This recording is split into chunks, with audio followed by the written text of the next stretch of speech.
Without further taking up his time, which is far more interesting than what I'm saying, here's John Fund. Thank you.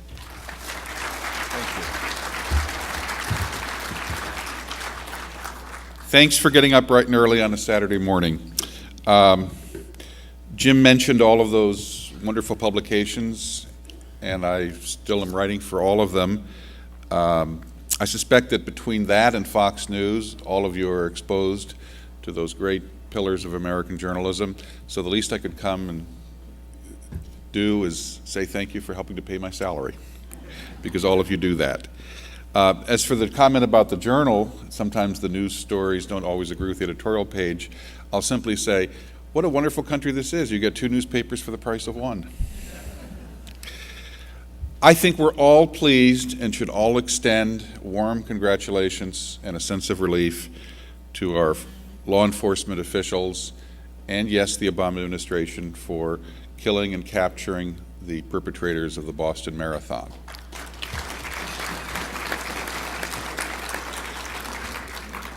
However, there is some unfinished business. One of the ways that we caught the perpetrators was we used social media and publicity. We published their photographs.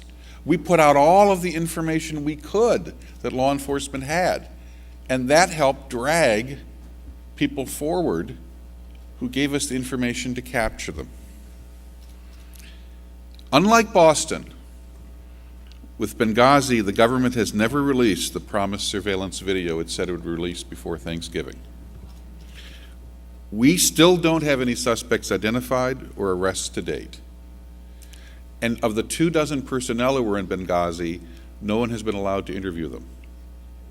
A completely opposite strategy from what was done in Boston. It sort of makes you wonder why, doesn't it? Some brave journalists, including Cheryl Atkinson of CBS News, are following this story, and I know Brent Bozell, and by the way, newsbusters.org. It's supposedly just media criticism. You could get all the news you wanted just by reading newsbusters.org, which critiques what the liberal media misses. Now, I'm going to do 3 or 4 things here very quickly. The first I'm going to do is congratulate you, because you have had an impact as conservative activists beyond what you can suspect. And I'll tell you why. How many of you were surprised that the gun control bill failed in the Senate? I suspect a fair number of you privately were surprised. Well, we just learned something on Thursday, and you probably haven't seen this in the media because it's what is known in the media as an inconvenient fact, which of course should not be reported. It turns out that a leading official of a gun control lobby group told Politico.com why the bill lost. This is a direct quote. "Bribery isn't what it once was. The government has no money.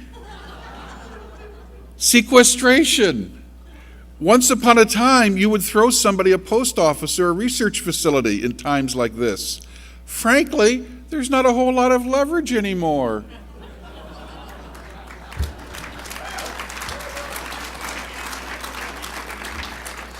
The efforts that Jim DeMint, your speaker last night, and Pat Toomey, your speaker at lunch yesterday, to kill earmarks have paid new dividends. You helped kill the government's gun control bill in part because there isn't any money to bribe them anymore. Viva la sequestración!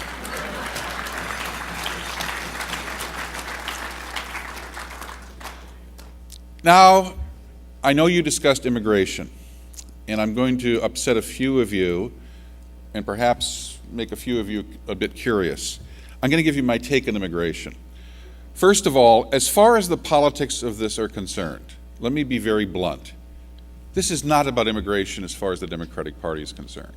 If they had their private druthers, what they want to do is have Republicans kill an immigration bill in either the Senate or the House so they can say those evil, nasty, racist, anti-Hispanic Republicans and continue to use it as an issue.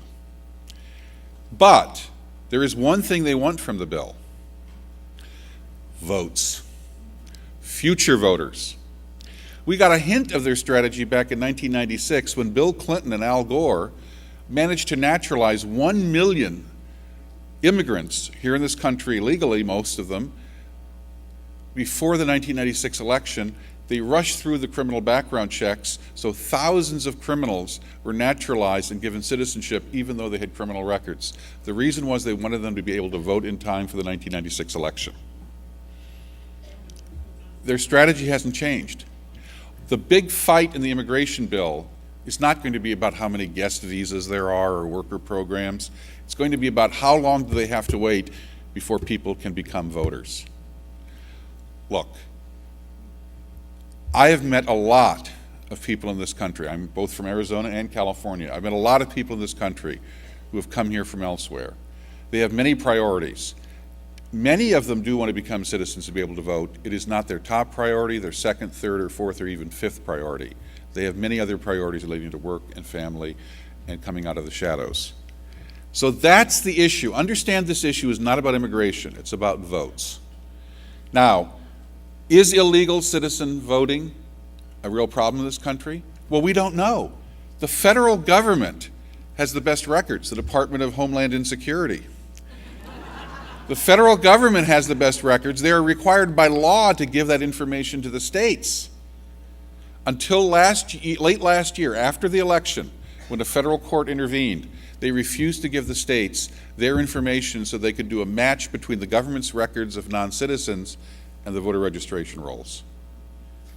But several secretaries of state have found non-citizens registered to vote and have found that many of them have voted, including in Colorado.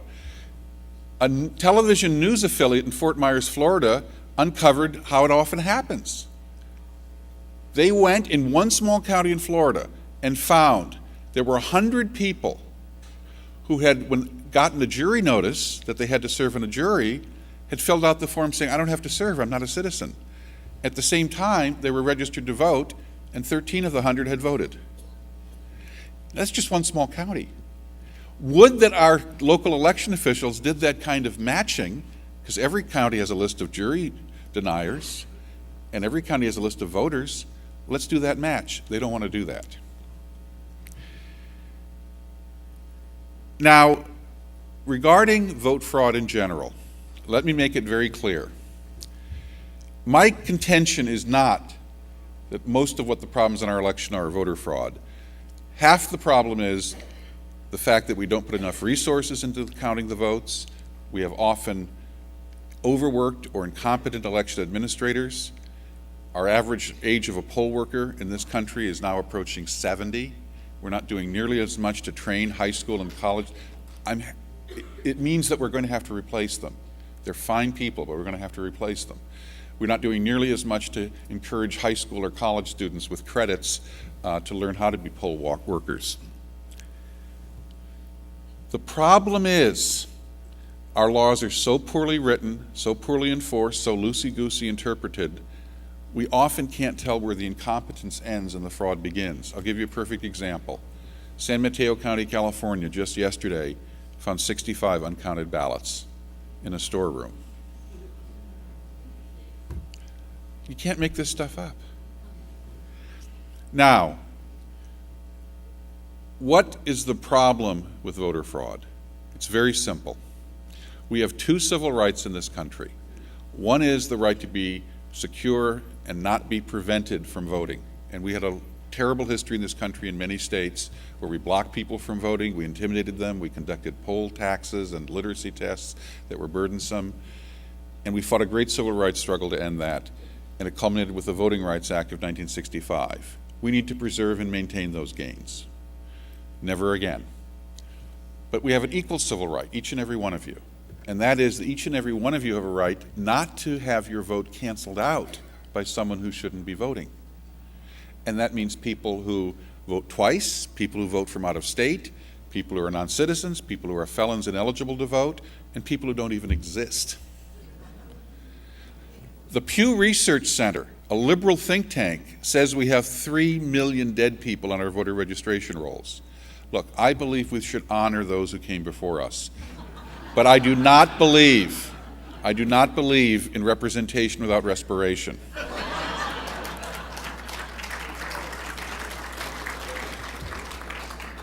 We have 4 million people registered to vote in more than one state. The New York Daily News a few years ago found that just by comparing lists from New York City and Florida, there were 4,500 people who were registered to vote in both states. We call them snowbirds. About 750 of them had voted more than once, in both states. Doesn't sound like a lot, but the state of Florida, which decided the 2000 presidential election between Bush and Gore, the margin was 537 votes. So it can make a difference. Another place that made a difference, the 2008 election, which brought the comedian Al Franken to the United States Senate. That Senate race was perhaps the most important of your lifetime, and I'll tell you why. Al Franken won that race in the end, or was said to have won that race in the end, by 317 votes after 6 months of legal battles. He then went on to become the 60th vote in the Senate for Obamacare, and you needed 60 votes to break the filibuster. Obamacare passed 60-40. That was before Scott Brown's election. We would not have Obamacare in its current form without Al Franken's vote. Long after the legal battles were ended in Minnesota and he was seated, we learned through the work of a Minnesota watchdog group, not the government, that 1,299 felons had voted illegally in that election. They had not completed their terms of departure from the criminal justice system. They were ineligible to vote. Now, we can't be sure how they voted, but Fox News went around and did a representative poll of them, and 90% said they voted for Al Franken. So you do the math. 317 vote margin, 1,299 felons voted. Now, in Minnesota law, you couldn't prosecute and convict someone for voting illegally unless you could prove intent, that they knew what they were doing was wrong at the time they did it. So basically, of those 1,299 felons, they had to literally step forward and said, yeah, I knew what I was doing. I knew what I was doing. I did it anyway, and what's it to you, copper? Well, to this date, felons can be stupid. That's how they got caught. To this date, 199 felons have been convicted of felony voter fraud in the 2008 Franken election. There are 73 cases more in the pipeline, several dozen still being investigated. We may get to the point in Minnesota where the margin of victory of Al Franken is exceeded by the number of people convicted of felony voter fraud in that election. Now, we are often told, of course, there is no voter fraud. Move on, those aren't the droids you're looking for. Well, does anyone here ever hear of a term called psychological projection, where the way that you act out your anger is you accuse your opponents or your adversaries of doing exactly the same thing you do, and it's called projection. You project onto someone else your own behavior. Well, let me give you the best case of projection on this imaginable. We've all heard that asking for voter ID is racist. We went through a long battle in Pennsylvania over this, and congratulations to all of you who are active in that. The other side took no prisoners. They fought and fought till the bitter end. In the end, the law and the regulations around it actually said, all right, if you have this supposed person, even though the ID is free, that they don't have the money to get the birth certificate to back it up to get the ID, it's $15, they can go into a polling place and they can say, I don't have the money. And they're handed an affidavit and they swear they are who they say they are, and they give it over to the polling official and they can vote. That's how easy it was in the end. No one was going to be prevented from voting. They still opposed the bill. What they also said is that you're all racist trying to bring back Jim Crow. Well, how many of you heard in the media, this is only about 10 days ago, a professor at the University of Southern California named Derry Srago attacked Republicans in his classroom as stupid and racist? Remember, any of you heard that? It wasn't covered much. What wasn't covered, in addition to that, was what he said about voter suppression, what they always accuse you of. Now, Derry Srago is not just a professor. In real life, his day job, he's a political consultant, a gun for hire. For 10 years, he ran the Democratic Party's candidates for legislature. campaign. He has run 2 statewide gubernatorial races, 3 senatorial statewide races. He was Barbara Boxer's campaign manager. He's one of their best guns. He's the Karl Rove of California for them. This is what he said in his classroom. Now, there are 3 voices in this transcript. One is Derry Scrago, the adjunct professor. One is his teaching assistant, and one is a member of the audience, the students. Student: how do you stop Republicans from voting? Teaching assistant: put the polls in urban areas, only in heavily African American precincts. Then you lose their election information in the mail. Scrago: I mean, there's lots of ways to do it. Teaching assistant: put Black Panthers outside of the polling place. Scrago: yeah, you can do just that. Just don't tell them there's an election, too. There are ways to suppress turnout. We do it all the time in politics. There's lots of ways to suppress turnout. I'm very serious about that. He wasn't telling a joke. When someone says, I'm very serious about that, they're not telling a joke. Scrago: I think we should have all African American poll workers and post people outside dressed in black, make them poll workers. They'll give information on this is the line you should stand in and where it is. I mean, and then he goes on, of course, to talk about more voter suppression. Penny Lee, who was one of the top aides to Harry Reid, the Senate Majority Leader, was asked about this on Hannity, on the Fox network. And she said, well, I can't defend what he said, but Republicans engage in voter suppression all the time. So Hannity said, well, give me an example. And she said, well, I was down in Texas, and Karl Rove was running George W. Bush's campaign against Ann Richards. They were dirty tactics. Give me specifics, Hannity says. They had INS people, Immigration and Naturalization Service, federal workers, standing outside of polling places to make sure that Hispanics wouldn't vote. That's what they do. And you think Karl Rove put them there? Absolutely. Really? Really? Oh, absolutely. Do you have any evidence to back up these allegations? They were from the Republican Party of Texas. Well, let me critique this. The race that Ann Richards ran against George W. Bush was in 1994. Who was president in 1994? Bill Clinton. He ran the INS. So Karl Rove was apparently so powerful, he convinced Bill Clinton to send INS agents down to Texas to stand in front of the polls and convince Hispanics not to vote. Do these people have any shame? Exactly, they don't. So, my message to you is we have to fight back. If you do nothing in this battle, they'll call you racist. If you do something in this battle, they'll call you racist. If you do a lot of this battle, they call you racist. So you might as well do something. You might as well fight back. And let me tell you a piece of good news. The word racist, the term racist, has a specific meaning. It's from the dictionary. It says a belief in the inherent superiority of one ethnic group over another. It doesn't mean a joke. It doesn't mean a stray comment. It doesn't mean an insult. It means racial superiority. At some point, people are misusing the term racist and throwing it abound with the abandon that people used to say they were communists under every bed or everybody was a Nazi. It loses its power to hurt. It loses its power to damage. It loses its power of credibility.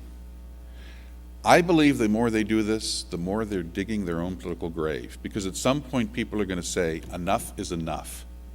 We are all against racism, but you can't have a climate of political correctness in which everything is racist, everyone has something to fear, and no one says anything. Because let me tell you what their strategy is. They know that they won the last election much closer than even you think. Harold Ford, the former head of the Democratic Leadership Council, former congressman from Tennessee, former Democratic Senate nominee, told a group of Democratic donors, I had a spy in the room who took careful notes, the following last December. We should not kid ourselves, he said, that we won this election easily or that the Republicans can't come back. We won this election because we found 180,000 African Americans in Ohio no one thought existed. that were basically off the grid, and we knocked and dragged them to the polls. We found 85,000 Puerto Ricans in Florida that no one thought existed, and we knocked and dragged them to the polls. We found 60,000 Hispanics in Colorado who no one thought existed, and we knocked and dragged them to the polls. And if we hadn't done that, the election would have been different. Now, that doesn't mean you don't have a lot of repair work to do, especially regarding outreach, and I hope I can take a couple of questions about that, and especially recognizing that we've all been too comfortable in just talking amongst ourselves and not nearly as aggressive as we should have been talking to people we want to convince to vote for us, including some non-traditional members of the coalition. But having said that, what their real strategy was, and I've talked to people who've been at the Soros donor summits, their real strategy is psychological warfare. It is to go out and say, you can't win again. Because you did so badly with the Hispanic vote, because you did so badly with the Asian vote, and that I think is the real troubling statistic from this last election, the Asian vote, if you do so badly with those groups, you can never win again. This is psychological warfare. Rather than debate you on the issues, rather than debate you on the campaign trail, they want to so demoralize you that you'll just stay home, curled up in a fetal position, and won't go anywhere and won't do anything. The easiest way to win a prize fight is for the other guy not to show up in the ring. That's what this is all about. Your response has to be, we're going to come back and punch even harder. Your response has to be, we're going to stay in the ring, and we're just going to do better training. Now, I do understand and recognize that you've all been a little demoralized. But life isn't so good on the other side of the tracks. Barack Obama's approval rating is down to 47%. The economy is still sputtering, and there's no new job creation in sight. How would anyone create jobs in this climate, in this environment, with this level of uncertainty? He just lost the gun vote. And talk about a temper tantrum. Wow. There's going to be no grand bargain. I think John Boehner and Mitch McConnell have figured out you can't negotiate with this guy. And I'll tell you why they can't negotiate with this guy. A leading Democrat who has worked with Barack Obama told two close friends of his just before the 2012 election what the problem is in getting a bipartisan deal in the White House, with the White House. He said, I've been in politics a long time. I know politics. I know hardball. But this is the first guy in politics I've ever met who's been like this.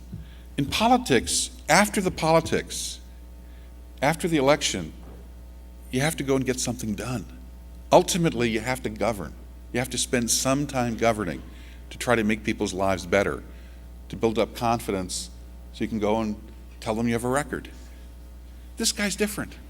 This is the only guy I've ever known in politics who is 100% political 100% of the time. There is no governing. There is only the campaign.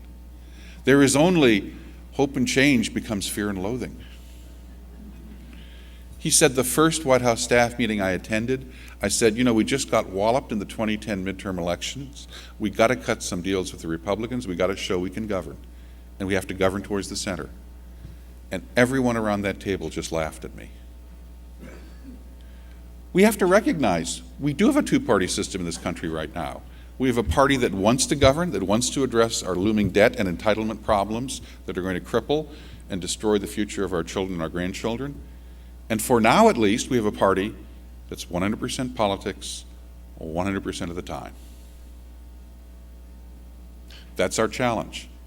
Now, on the state level, and I'll leave you with this, I think there is something you can do. You heard from Governor Corbett last night. There's been movement in this state on school choice. There's been movement perhaps in the next few weeks on liquor store privatization. There's one other piece of unfinished business, but it's the most important of all. I know there are people in this room who want right to work. I know there are people in this room who want other legislation. But let me give you the evidence of one thing that happened. It's from the state of Wisconsin. You know that what Governor Walker did in Wisconsin was not right to work. He basically took away the right of the unions to automatic deduction of dues from employee salaries.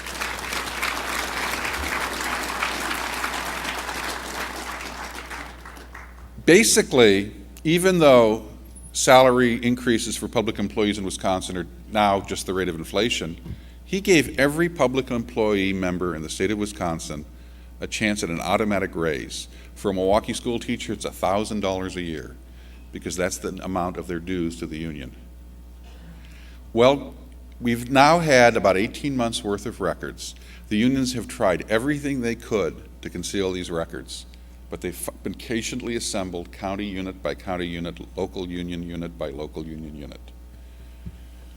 The Wisconsin Federation of Teachers has sold their building.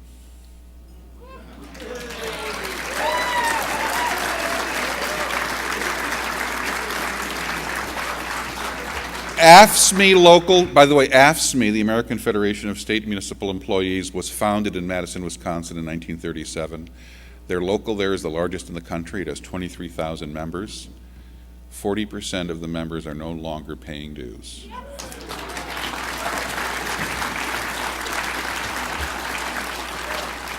In SEIU local, after SEIU local, almost 50% of the members are no longer paying their dues.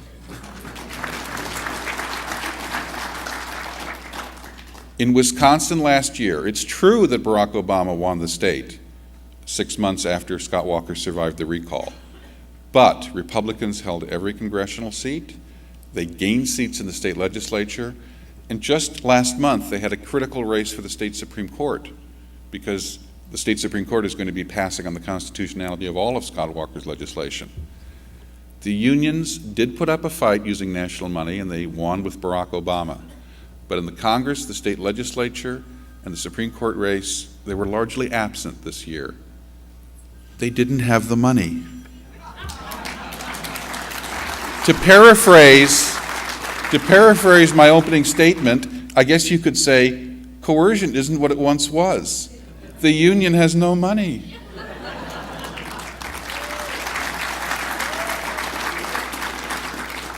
If you push this legislation, either before the 2014 election or just after it, if Governor Corbett wins, there will be opposition akin to what happened in Wisconsin. The state capitol over there will look like Madison, Wisconsin in February 2011. But that's because that will be their soft underbelly. They will have to fight on that ground like everybody fought at Gettysburg, to the last man. If you pass that legislation, which takes away the heart of their ability to finance campaigns that undermine your efforts everywhere else, from pro-life to school choice, if you win that battle, and if you stand firm on those Capitol grounds, you're going to change Pennsylvania forever. Imagine if the public employee unions here lost half their union dues money. Just imagine what a Keystone State you could create. Thank you very much.